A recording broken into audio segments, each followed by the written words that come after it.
Google's job is to serve people up what they want to read. What better way to get a gauge on that than figure out what people click on and how long they read it for? So don't sleep on click-through rate.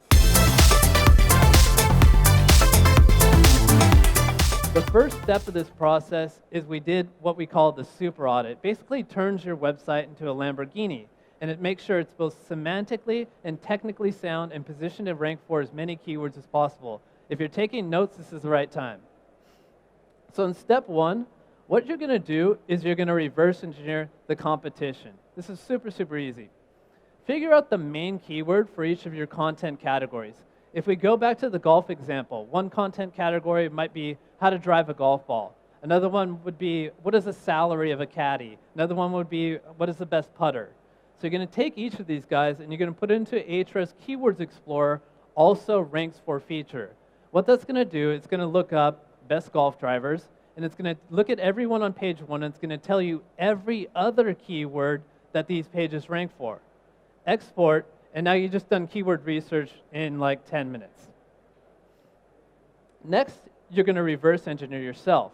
What you're looking for is to figure out all the keywords that you're ranking for. And even though you might have a solid idea of this, you're looking for some surprises.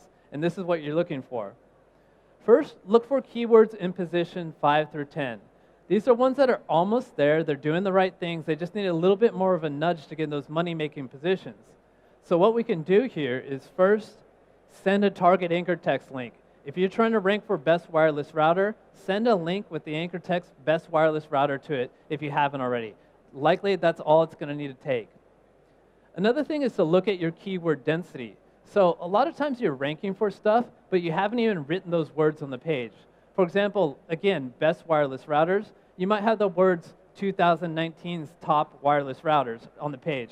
Write best wireless routers on the page and be done with it. Next, you're looking for keywords on page 2 to 3. These, a lot of the times, is accidental rankers. And what I mean by this, let me just give you an example. Let's say, for example, you have a page that's ranked best ergonomic chairs, and you find out you're accidentally ranking for scoliosis ergonomics.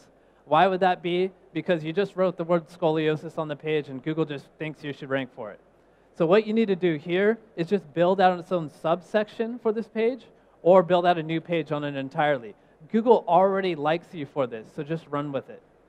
Next, you're going to do some word-of-mouth research. You're going to put away the tools, and you're just going to ask people who are in this niche, what the heck's so good about it? What are the best products? What are the best topics to talk about in the niche? The places that I go, first, I'll go straight to Facebook. So here's me jumping in one of the Facebook groups. Hey, you guys, you ever had any supplements for this work for you? If so, which ones? And we have Quora, Reddit, and Answer the Public is absolutely awesome for figuring out topics to talk about in the niche. Then you're going to do some click-through rate optimization. What we're doing here is we're optimizing our titles and our meta descriptions to steal clicks from the SERPs. In case you don't know what the title and meta description is, here's what a search result looks like in Google.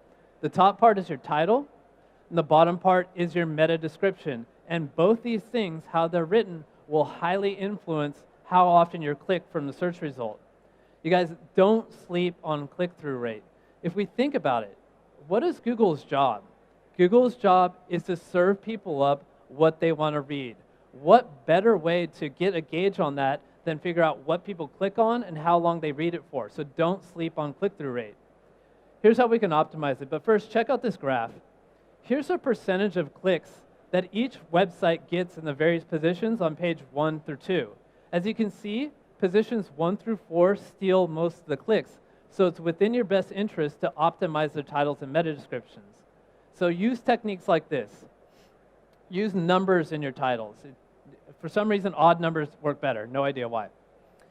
Add the year and the month so people feel like this is a recent updated article. Use power words, emotions, and use brackets or parentheses to draw the eye. Here's an example. 9 insanely ridiculous ways to trigger people on social media, 2019. I know this sounds cheesy, but this stuff works. All right, and then after that, step 5, you're going to do a technical audit of your website. If you need a technical audit done, I highly suggest the search initiative. Now, here's the main gains that we saw on this particular site. Speed optimization, I'll talk more about this later. Indexing cleanup, so making sure that Google's not wasting their crawl budget on anything stupid. Keyword cannibalization. 404 error cleanup with 301 redirects. And a thin content issue, so just bulking up that content or just getting rid of it altogether. And then, what we're going to do is baseline conversion rate optimization. Instead of doing A/B testing, you're going to just forget all that for now. You're just going to do the stuff that you know works, stuff that it's guaranteed. You know just from experience, this gets better clicks, this gets better conversions. Starting with using featured images at the top of each of your articles. People on the internet these days have massive ADD, right?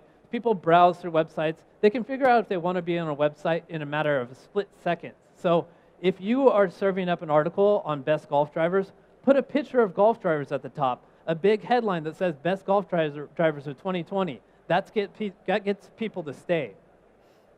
Next, use urgency and emotion in all your copy.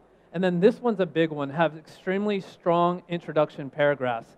You guys, your first paragraph is your chance to hook people into the article. That's your only chance. So I use techniques like teach them something new so they feel like if I continue reading, I'm going to learn, or I just entertain them. So even if they don't learn anything, they're just going to have a good time. Or use fear and emotion so where they feel if I don't read this article, I'm going to buy the wrong product or I'm going to waste some money. After that, short paragraphs. You guys, 1 to 2 sentence paragraphs, no big walls of text. No one's going to read that shit. Use contrasting CTA colors. Guys, check this out. If your website is green, look on the color wheel. Find what is the opposite color on the color wheel from green. The answer to that is red. Red becomes your call to action color because that's going to pop off the page. And then don't use red anywhere else. It's going to draw the eye, and it's going to train your reader to only take action when they see red. Lastly, remember when we were looking at those products that had the shitty reviews or the ones that are out of stocks? This is when we go ahead and replace all these guys. Now, step 7, you probably figured out a bunch of topics you need to talk about. What you're going to do is prioritization at this point. Make a table like this that's going to basically list out whether this topic is monetizable, whether it's on a solid affiliate program, decent search volume, and it's relevant to the current state of your website. Total them up and just start working from top to bottom. Now, I know this might sound like a lot of work, this whole super audit thing, but I don't know if you recognize this. In the first month of getting a hold of this website and really starting on it, we doubled the revenue.